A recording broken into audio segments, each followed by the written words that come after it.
Carito, tienes 32 años. Estás casada. Haces planes para el futuro. Al siguiente, eres viuda y te muestran folletos de cremación porque el cuerpo de tu esposo quedó tan destrozado que ni siquiera permitían un ataúd abierto. Eso me pasó a mí. Soy Carolina. Hace 6 meses, mi esposo Javier murió en un accidente de carro que me dejó hundida en el dolor y perdida en una realidad que no reconocía. Los primeros días fueron una nube espesa de trámites, llamadas, flores y noches sin dormir. Si mis papás no hubieran tomado el control de casi todo lo del velorio, no sé cómo habría podido con nada. Mamá me dijo con una voz más suave de lo que le había oído nunca: Carito, ya arreglamos todo con la funeraria, mi amor. Sentí su mano en mi hombro, firme, como si tuviera miedo de que yo me deshiciera en el aire. Tú solo preocúpate por respirar y por pasar el día, ¿sí? Yo asentí sin decir nada. Apenas podía hablar. Empecé a ir a un grupo de apoyo para personas en duelo. Nos reuníamos los martes en la noche en un salón pequeño de un centro comunitario cerca del centro de Bogotá. Nos sentábamos en círculo, con sillas de plástico, un termo de café tibio y un silencio pesado que todos entendíamos. Hay días que son peores que otros. Compartí en una de las sesiones, con la voz apenas encima de un susurro. A veces me despierto, estiro la mano en la cama y por un segundo olvido que ya no está. Lucía, que había perdido a su esposo 2 años antes, se inclinó hacia mí y me apretó los dedos. Es normal, Carito, me dijo despacio. El duelo viene en olas. Unas pegan más duro que otras. Sentir que alguien entendía ese hueco en el pecho me salvó. Yo escuchaba las historias de todos, asentía, lloraba con ellos. Y poco a poco lograba llegar al final del día sin sentir que me iba a romper en 1000 pedazos. Cuando pasaron los primeros meses, tuve que empezar a enfrentar las cosas prácticas. Javier me había dejado bien protegida. Teníamos una casa en las afueras de la ciudad, un barrio tranquilo, con árboles y perros ladrando a cualquier carro que pasara. Además, un departamento en el centro de Bogotá y una buena cantidad de dinero en el banco. Podía haber renunciado a mi trabajo en la agencia de mercadeo. El salario ya no era una necesidad para sobrevivir, pero la idea de quedarme sola todo el día en la casa, con las fotos de la boda en la sala y el armario todavía con sus camisas, me revolvía el estómago. Así que hablé con mi jefe y pasé a medio tiempo.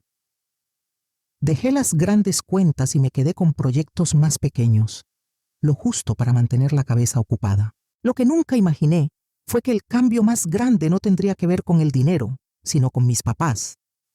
De niña siempre me sentí como una nota al margen al lado de mi hermana menor, Sofía. A ella nunca le faltó público. No se perdían sus presentaciones de baile, sus actos en el colegio, sus premiaciones. Mis diplomas y mis logros académicos se celebraban con un «muy bien, mija», dicho al pasar, mientras ya estaban hablando de otra cosa. Después de la muerte de Javier, algo cambió con ellos. Empezaron a llamarme a diario, a invitarme a comer los domingos, a preguntarme de verdad cómo me sentía. Una noche, mientras tomábamos café en su comedor, papá carraspeó y se aclaró la voz. «Carolina», dijo, usando ese tono serio de cuando iba a hablar de dinero, «sabes que tu mamá y yo estamos ya grandes. La pensión apenas alcanza para lo básico. ¿Crees que podrías ayudarnos un poquito cada mes?» No dudé ni un segundo. «Claro que sí», respondí de inmediato. Acordamos que les transferiría $1,500 al mes, que en pesos era una cantidad considerable, pero para mí era manejable con el ahorro de Javier y lo que ganaba trabajando medio tiempo. Las cenas semanales en la casa de mis papás se volvieron una rutina que, sin darme cuenta, empecé a esperar. Mamá preparaba su famoso estofado de carne con papas y zanahoria. Papá destapaba una botella de vino barato pero decente. «Cuéntanos más de ese proyecto nuevo en la agencia», me decía papá, realmente interesado, apoyando los codos en la mesa. «El cliente es una empresa de productos naturales», le explicaba yo, saboreando la sensación de tener su atención. «Si la campaña funciona, pueden entrar 3 cuentas más. Mi jefe está emocionado». Me gustaba esa sensación. Por primera vez sentía que me veían. Todo se rompió la noche que Sofía volvió a la casa. Hacía meses que apenas hablábamos. Ella vivía en un apartamento arrendado al otro lado de la ciudad, siempre corriendo de un proyecto a otro. La última vez que la había visto fue en el funeral de Javier. Incluso ese día se había mostrado inquieta, revisando el celular, evitando mirarme directo a los ojos. Cuando llegó a la casa de mis papás aquella noche, ya iba de 7 meses de embarazo. Entró como si la sala fuera un escenario hecho para ella. Vestido ajustado, barriga al frente, el pelo perfectamente arreglado. Bastó que cruzara la puerta para que todo el aire de la casa se concentrara en su persona. «Sofía, mi amor, siéntate aquí», dijo mamá, casi empujándome a un lado para dejarle el mejor puesto del comedor. «¿Quieres otra almohada? ¿Te duele la espalda? ¿Tus pies están hinchados?» En segundos volví a ser invisible. Era como ver un interruptor encenderse. Toda la atención dirigida a ella. Ese viejo dolor, el de sentirme siempre en segundo lugar, volvió a instalarse en mi pecho como si nunca se hubiera ido. Durante la cena, mientras mamá le servía porciones generosas de comida, no pude evitar preguntar: «¿Y el papá del bebé?», dije, tratando de que sonara casual. «¿Ya le contaste?». La expresión de Sofía se endureció de inmediato. Bajó la mirada al plato y empezó a empujar los granos de arroz con el tenedor. «Ese es mi asunto», respondió fría. «No tengo por qué contarle cada detalle de mi vida a todo el mundo». Mamá se apresuró a defenderla. «Carolina, no seas imprudente», dijo malhumorada. «Tu hermana no tiene que darle explicaciones a nadie. Menos ahora, en su estado». No pude evitar recordar la época en que yo estaba haciéndome exámenes de fertilidad, pinchándome hormonas en la barriga, llorando en el baño en silencio para que Javier no me oyera. En ese entonces, mis papás no tuvieron ningún problema en hacerme preguntas incómodas, en opinar de todo, en decirme qué debía o no debía hacer. En otra cena, unas semanas después, lo intenté de nuevo. «¿Y cómo piensas organizarte tú sola con el bebé?», le pregunté, mientras la veía servirse segunda porción de estofado. «Los pañales, el médico, todo eso sale caro, Sofía». Ella hizo un gesto con la mano, quitándole importancia, con esa sonrisa confiada que conocía demasiado bien. «No te preocupes por mi bebé», respondió. «No vamos a necesitar nada de nadie. Yo ya tengo todo bajo control». Debería haber puesto más atención a esa sonrisa. Siempre que Sofía traía esa expresión, salía con alguna nueva idea para hacerse rica en 2 semanas. El negocio de jugos detox que duró 15 días. El curso de coaching de vida que nunca terminó. Las criptomonedas en las que perdió 3 meses de arriendo. «Esta vez todo va a salir tal como lo planeé», dijo, acariciándose la barriga con una seguridad que debería haberme encendido todas las alarmas. Papá la miró orgulloso, como si hubiera inventado algo revolucionario. «Esa es mi niña», dijo, sonriendo de oreja a oreja. «Siempre cae parada». Yo me llevé otro pedazo de carne a la boca, intentando tragar junto con el bocado esa sensación fija de ser la opción número 2.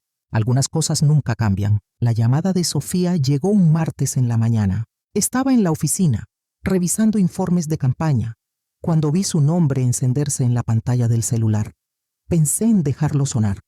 Nuestras conversaciones solían ser cortas, tensas, llenas de silencios incómodos, pero, sin saber por qué, contesté. «Carito», dijo ella, con esa voz dulzona que solo usaba cuando quería algo. «El próximo fin de semana voy a hacer el baby shower en la casa de mami y papi. Me encantaría que vinieras». Me quedé callada unos segundos. La última conversación real que habíamos tenido fue en el funeral de Javier. Y, incluso entonces, me había dado la impresión de que ella quería estar en cualquier otro lugar menos allí. «¿Estás segura?», pregunté, incapaz de esconder la sorpresa. Podía contar con una mano las veces que Sofía me había incluido en algo por iniciativa propia. «Claro que sí», respondió riendo, pero su risa sonó algo forzada. «Eres mi única hermana. No sería lo mismo sin ti. Además, tengo algo especial pensado». Había algo en su tono que me apretó el estómago. Una cosita rara, como cuando sabes que se avecina tormenta, pero el cielo todavía está azul.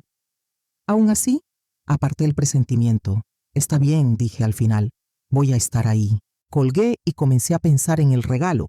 Ese sábado Llegué a la casa de mis papás con 2 paquetes cuidadosamente envueltos.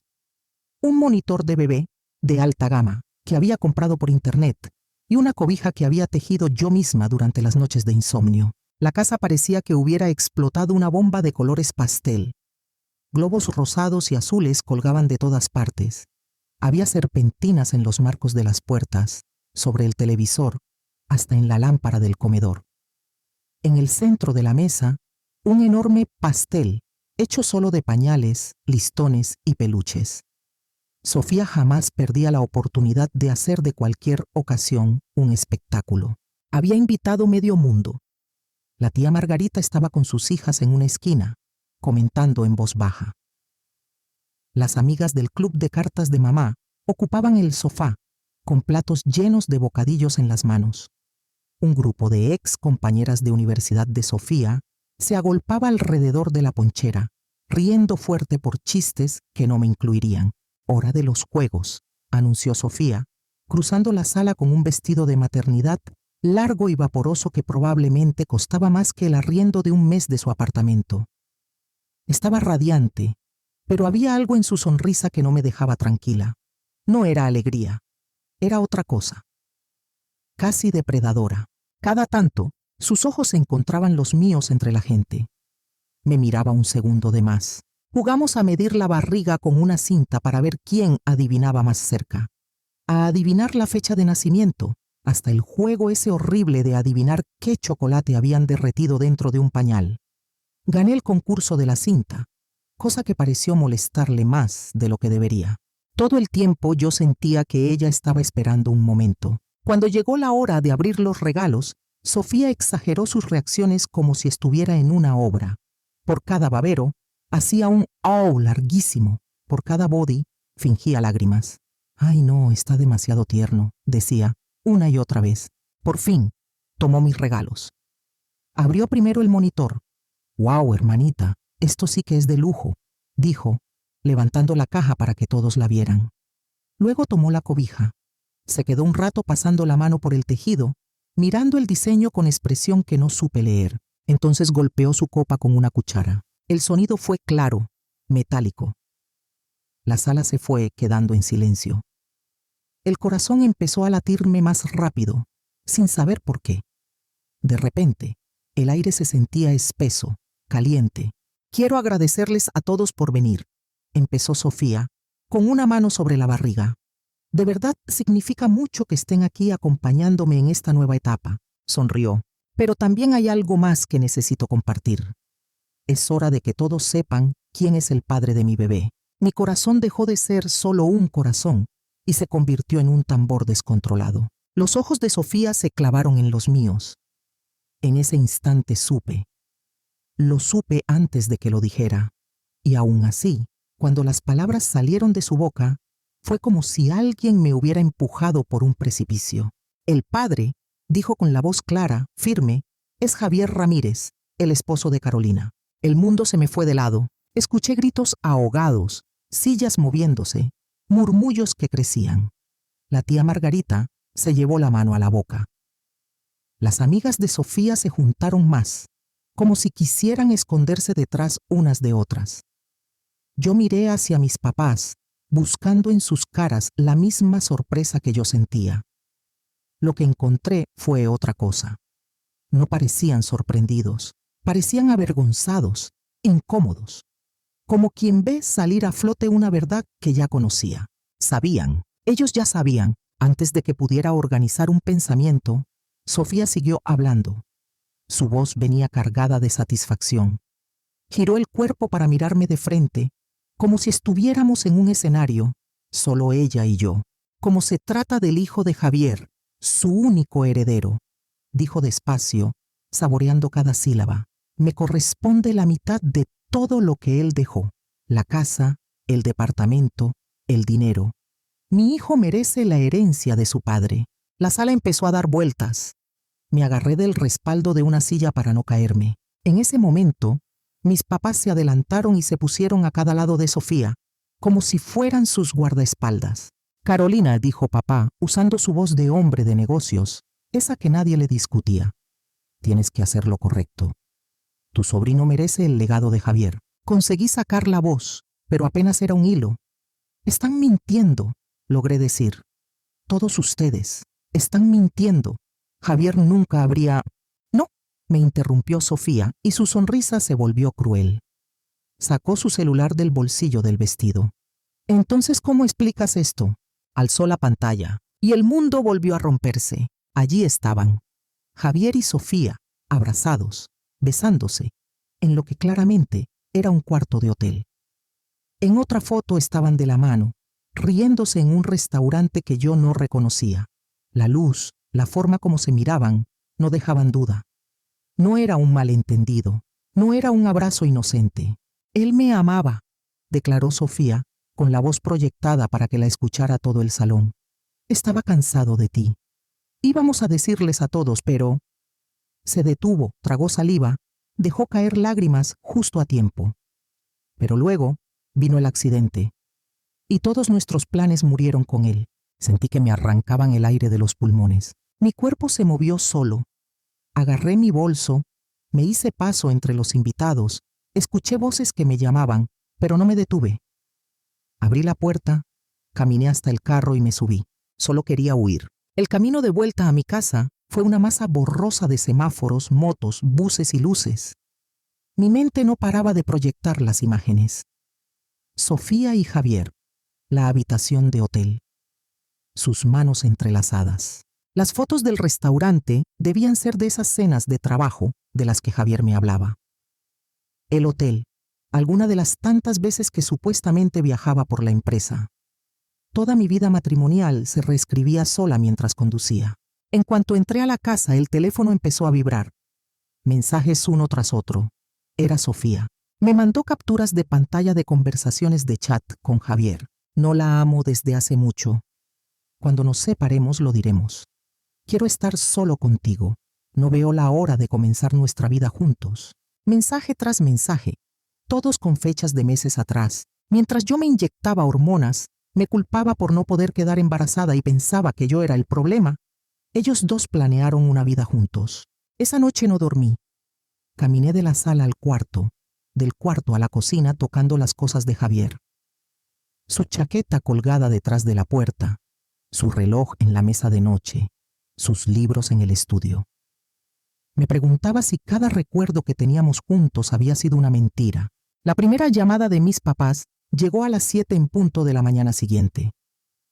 Dejé sonar 4 veces antes de contestar. Carolina, tienes que ser razonable, dijo papá sin siquiera saludar. Entre más pronto aceptes repartir la herencia, mejor será para todos. La ligereza con la que lo dijo me encendió algo por dentro. ¿Mejor para quién?, pregunté con la boca seca. ¿Para Sofía? ¿Para ustedes? Para todos nosotros, intervino mamá. Y me di cuenta de que estaba en altavoz. No quieres que esto se vuelva algo feo, mi amor. No te conviene un escándalo. Hubo un silencio. Ese tipo de silencio que lo dice todo. ¿Desde cuándo lo sabían?, pregunté con la voz rota. ¿Desde cuándo saben lo de ellos dos? Escuché cómo mamá respiraba hondo. Hace un tiempo, admitió al fin. Javier habló con nosotros unos 6 meses antes. Quería contarte, pero... Luego pasó lo del accidente. 6 meses. Sabían desde hacía 6 meses. Se sentaron a mi lado en la misa, en la sala de velación, dejando que yo llorara en sus hombros. Aceptaron mi dinero cada mes, mirándome a la cara, sabiendo todo lo que Javier y Sofía habían hecho. Traidores, pensé. Y no fue solo un pensamiento. La palabra salió en voz alta, clara, fría. Traidores, todos ustedes. Colgué, bloqueé sus números con la mano temblando. Luego abrí la aplicación del banco y cancelé la transferencia mensual hacia su cuenta. Esta vez, no dudé ni un segundo, que le pidieran dinero a su hija favorita. Pasaron 2 semanas en las que apenas comí. Apenas hablé con alguien. Dejé sonar el timbre sin abrir. Ignoré los mensajes que me llegaban de familiares lejanos. Todos tenían el mismo tono. Tal vez puedas hablar con tu mamá. No seas tan dura con tu hermana. El bebé no tiene la culpa. Entonces llegó el correo electrónico de Sofía. Si no accedía voluntariamente a entregarle la mitad de todo, me demandaría. Leí la palabra voluntariamente una y otra vez.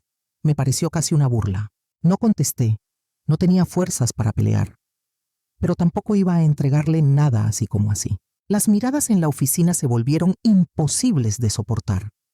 Algunos compañeros me miraban con lástima abierta, otros con una especie de morbosa curiosidad. Estaba en una reunión con un cliente cuando sentí que la garganta se me cerraba y los ojos se me llenaban de lágrimas. No pude seguir hablando. Tomás, mi jefe, me llamó a su oficina ese mismo día. Cerró la puerta, se sentó frente a mí y dejó los codos sobre el escritorio. Carolina, dijo suave, sin tono de regaño, tómate un tiempo, pagado, sin pagar, como tú quieras. Tu puesto va a estar aquí cuando estés lista. Lo importante ahora eres tú. Asentí agradecida, empaqué mis cosas y me fui. Las semanas siguientes me convertí en una ermitaña. Pedía el mercado a domicilio, no recibía visitas, apagaba el celular por horas. Me sentaba en el sofá con cajas de fotos abiertas frente a mí, tratando de encontrar señales en la cara de Javier. Cada recuerdo feliz se sentía contaminado. La noticia del nacimiento del bebé no me llegó por mi familia, sino por Facebook. Alguien me etiquetó en una foto. La abrí por reflejo. Allí estaba Sofía, en una cama de hospital, sonriendo como si la vida le hubiera dado exactamente lo que quería. Mis papás a cada lado de la cama, mirando al recién nacido como si fuera un milagro. El bebé envuelto en una cobija color crema, la misma que yo le había tejido para el baby shower. Cerré la aplicación antes de leer los comentarios. Alcancé a ver, eso sí, el nombre que había elegido. Javier Andrés, pero todos ya lo llamaban Javiercito o Javier Jr. Una semana después, el cartero tocó a la puerta con un sobre grande en la mano. Era grueso, con mi nombre escrito en letras negras. Al verlo, supe lo que era antes de abrirlo, una demanda. El lenguaje era frío, técnico, derechos de herencia del hijo extramatrimonial. Sofía reclamaba la mitad de todo lo que Javier me había dejado. La casa, una parte del dinero, un porcentaje del departamento en el centro. Pasé 3 días leyendo en internet sobre abogados de familia y sucesiones. Al final, pedí cita con un hombre recomendado en varios foros, Ricardo Martínez. Su oficina quedaba en un edificio antiguo del centro, con pasillos que olían a papel y café. Señora Herrera, dijo él, acomodándose los lentes mientras revisaba la demanda. Su tono era neutral, sin juicio. Tengo que ser sincero. Su hermana tiene pruebas de una relación de varios meses con su esposo, mensajes, fotos, incluso testigos, entre los que están sus padres. Hizo una pausa. En casos así, en los que se alega que existe un hijo y una relación estable, los jueces suelen ser muy sensibles, sobre todo si el supuesto padre ya falleció. Sentí que el piso se abría bajo mis pies. Salí de la oficina con la sensación de haber perdido una batalla antes de empezarla. Esa noche, mientras cenaba algo sin sabor frente al televisor apagado, sonó mi teléfono fijo. El número no estaba registrado. Dudé, pero contesté. ¿Aló? ¿La señora Carolina Herrera? Preguntó una voz de mujer, desconocida pero con un matiz que me resultó extrañamente familiar. Sí, ¿quién habla? Silencio breve. Luego, la respuesta. Soy Elena Ramírez, la mamá de Javier. La cocina pareció moverse. Me agarré del mesón. Eso es imposible, susurré. Javier siempre dijo que era huérfano, que sus papás murieron cuando él era niño. Una de tantas mentiras, respondió Elena con amargura, pero sin agresividad hacia mí. Entiendo que cueste creerlo, por eso quiero hablar contigo en persona. Hay cosas que necesitas saber, cosas que podrían ayudarte. Acepté. No tenía nada que perder. Quedamos de vernos al día siguiente en una cafetería pequeña en el centro, un lugar neutral. Llegué temprano. Pedí un café que apenas probé. Tenía las manos frías, el estómago revuelto. Cuando Elena entró, la reconocí al instante, aunque nunca la hubiera visto. Javier tenía sus ojos, esa forma de sonreír por un lado.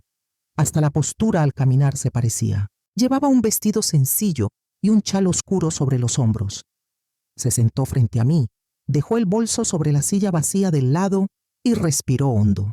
Estuve en el funeral, dijo, sin rodeos, después de saludar. Atrás, con un vestido negro y un velo. No tuve el valor de acercarme a ti. Javier y yo ya llevábamos años sin hablarnos. La imagen se aclaró en mi mente. Una figura solitaria, al fondo de la sala de velación, con el rostro cubierto. En ese momento, yo estaba demasiado sumida en mi propia pena como para preguntarme quién era. ¿Por qué estás apareciendo ahora?, pregunté, incapaz de ocultar la sospecha. Después de todo lo que había descubierto de Javier, confiar en alguien relacionado con él no me salía natural. Elena abrió el bolso y sacó un sobre manila gastado, con las esquinas arrugadas. Me lo pasó despacio, porque me enteré, por una vecina que sigue en contacto con tus padres, de lo que tu hermana está diciendo. Y aunque mi hijo hizo muchas cosas mal, no puedo quedarme callada y ver cómo otra mujer sufre por sus mentiras. Mis manos temblaban cuando abrí el sobre. Dentro había varios documentos doblados. Me detuve en uno que tenía el membrete de un hospital, Hospital General San Gabriel. La fecha era de hacía 10 años, un año antes de que Javier y yo nos casáramos. Empecé a leer: azospermia completa, esterilidad permanente, sin posibilidad de concepción natural. Las palabras me golpearon una por una. Él se hizo esos exámenes cuando tenía 25 años, explicó Elena en voz baja. Estaba devastado con el resultado. Fue una de las últimas conversaciones profundas que tuvimos antes de que se alejara de mí. Quiso fingir que todo estaba bien, que no le importaba, pero yo sabía que sí. Pensé en todas las citas al ginecólogo, en las pastillas, en las inyecciones, en las noches llorando en el baño mientras Javier me decía que no me preocupara, que todo iba a funcionar cuando tocara. Todo había sido una farsa, yo no era el problema. No lo había sido nunca. El día de la primera audiencia, la sala del juzgado estaba llena. Sofía estaba sentada en la primera fila, con el bebé dormido en sus brazos. Llevaba un vestido negro sencillo, un maquillaje casi inexistente. Había ensayado el papel a la perfección. Parecía una viuda más que una examante. Mis papás se sentaban a su lado, uno a cada lado, como muralla. Cuando le tocó declarar, Sofía se levantó con el bebé en brazos. Caminó hasta el estrado con pasos lentos, como si el peso del mundo reposara en sus hombros. Todo lo que quiero es justicia para mi hijo, dijo, con lágrimas brillándole en los ojos. Javier y yo nos amábamos. Él me decía que estaba atrapado en un matrimonio sin amor. Me prometió que, cuando se divorciara, íbamos a formar una familia. Y ahora él no está. Lo único que le queda a mi hijo es el legado de su padre. Su voz se quebró en el momento justo. Algunas personas en la sala suspiraron. Ricardo Martínez esperó a que Sofía terminara su función antes de levantarse. Reacomodó sus lentes, tomó una carpeta y se acercó al estrado. Señora jueza, dijo con calma, quiero presentar una prueba que demuestra que todo el reclamo de la señora Sofía Herrera es lamentablemente fraudulento. Le entregó los documentos. La jueza los recibió y empezó a leer. Su expresión no cambió. El abogado de Sofía se levantó de inmediato. Objeción, dijo. No conocemos el origen de esos documentos. No está probado que pertenezcan al señor Javier Ramírez. Podrían ser falsificados. Sofía perdió por un segundo la compostura. Esos papeles son mentira, gritó, apretando al bebé contra su pecho. Los inventó para robarle la herencia a mi hijo. Ricardo no se inmutó. Dado que estos exámenes muestran que el señor Ramírez era estéril desde hace una década, continuó, solicitamos que se realice una prueba de ADN para establecer la verdadera paternidad del menor. Sofía sonrió de lado, como si lo hubiera atrapado en un error. Eso es imposible, dijo, con tono casi triunfante. Javier era huérfano, no hay con quién compararlo, y su cuerpo fue cremado. No hay dónde sacar muestras. En realidad, dijo Ricardo, girando hacia el público, quiero presentar a la señora Elena Ramírez, madre biológica del señor Javier Ramírez. El murmullo en la sala subió de volumen. Elena se levantó despacio de su asiento al fondo y caminó hacia adelante, con la cabeza erguida. Estoy dispuesta a hacerme la prueba de ADN que el juzgado considere necesaria, dijo con claridad, mirando directo a la jueza. Si este niño es mi nieto, quiero saberlo. Y si no lo es, ustedes también deben saberlo. La jueza asintió. Se ordena la realización de una prueba de ADN entre la señora Elena Ramírez y el menor, dijo, golpeando ligeramente la mesa con su bolígrafo. Suspendo la audiencia hasta tener los resultados. Vi cómo el color desaparecía del rostro de Sofía. Mamá se inclinó hacia ella, susurrándole algo que no alcancé a oír. Papá me miró con una expresión que no supe descifrar. Por primera vez, desde que todo había empezado, sentí algo que no fuera solo dolor o rabia. Sentí esperanza. Cuando volvimos al juzgado, unas semanas después, el ambiente era distinto. Menos morboso, más tenso. La jueza llegó, se sentó y pidió el sobre con los resultados. Lo abrió con movimientos mecánicos. Leyó en silencio, luego levantó la mirada. Los resultados de la prueba de ADN, dijo con voz clara, indican de forma concluyente que no existe relación genética entre el menor y la señora Elena Ramírez. El silencio fue absoluto. En consecuencia, continuó, se concluye que el señor Javier Ramírez no es el padre de este niño. Un murmullo ahogado recorrió la sala. El rostro de Sofía se deshizo. Empezó a llorar, pero ya no era el llanto controlado de antes. El rímel se le corría por las mejillas. Se veía más furiosa que triste. Señora Herrera, dijo la jueza, con tono severo, mirando a Sofía, ¿quiere explicar por qué presentó un reclamo de herencia basado en una mentira? Sofía apretó al bebé contra sí, como si pudiera esconderse detrás de él. En ese momento, estaba saliendo con varios hombres, murmuró, casi inaudible. Cuando Javier murió y lo cremaron, pensé que nunca se sabría. Él tenía dinero. Yo necesitaba seguridad para mi hijo. Así que intentó defraudar a su propia hermana, dijo la jueza, sin suavizar ni una palabra. Y utilizó a sus padres como instrumentos en ese intento. Solo quería asegurar el futuro de mi bebé, dijo Sofía, pero ya nadie parecía creer en sus lágrimas. Incluso mis papás lucían diferentes. Papá tenía la cara desencajada. Mamá miraba al suelo, como si le diera vergüenza levantar la vista. La corte falla a favor de la demandada, Carolina Herrera, concluyó la jueza. Se desestiman todas las pretensiones de la señora Sofía Herrera sobre los bienes del señor Javier Ramírez con carácter definitivo. Hizo una pausa. Señora Sofía Herrera, es muy afortunada de que su hermana no haya iniciado una denuncia penal por intento de fraude. Sería prudente que lo piense bien antes de volver a mentir ante un juez. Al salir del juzgado, mis papás se me acercaron. Mamá tenía los ojos rojos, el maquillaje corrido. Papá parecía más viejo, más encorvado. Carolina, mi niña, dijo mamá intentando tomarme la mano. No sabíamos que Sofía estaba mintiendo, te lo juramos. Podemos arreglar esto. Hemos estado muy apretados desde que dejaste de ayudarnos. Tal vez podamos... Levanté la mano para detenerla. No, dije con la voz firme. No más, no quiero escucharlos. Saqué el celular del bolso, abrí la lista de contactos frente a ellos y bloqueé sus números de nuevo, esta vez mirándolos a los ojos. Luego me di la vuelta y caminé hacia el parqueadero sin mirar atrás. Elena me estaba esperando junto a mi carro. ¿Estás bien?, me preguntó, con una preocupación que no parecía fingida.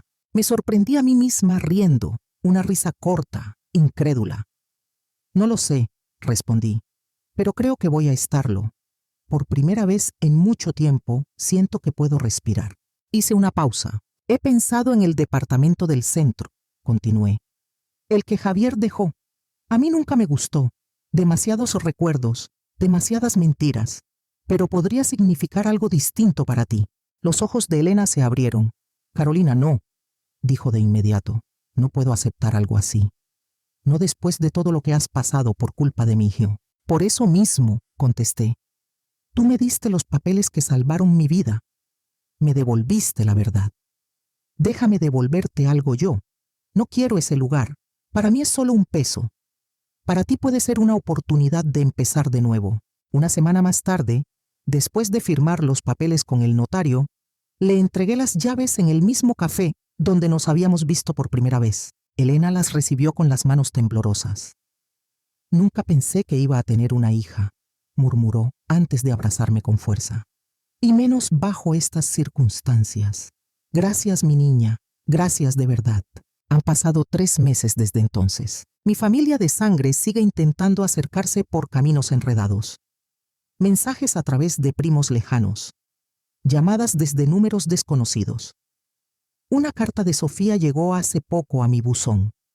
Decía que había cambiado, que estaba arrepentida, que necesitaba ayuda con el bebé. Ni siquiera la terminé de leer. La rompí y la tiré a la basura. En cambio, ahora tengo cenas semanales con Elena. Cocinamos juntas, a veces en mi casa, a veces en su nuevo departamento. Hablamos de Javier, de sus manías, de sus errores, de las cosas buenas que sí tuvo alguna vez. Ella me cuenta cómo era de niño, antes de que empezara a mentir para esconder sus miedos. Saber que hubo una versión de él que fue diferente me ha ayudado, un poco, a poner en su lugar los recuerdos.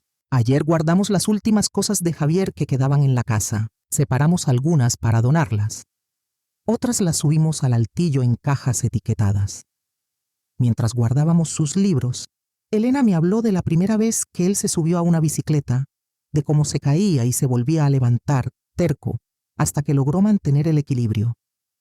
La escuché en silencio, sintiendo una mezcla rara de nostalgia y alivio.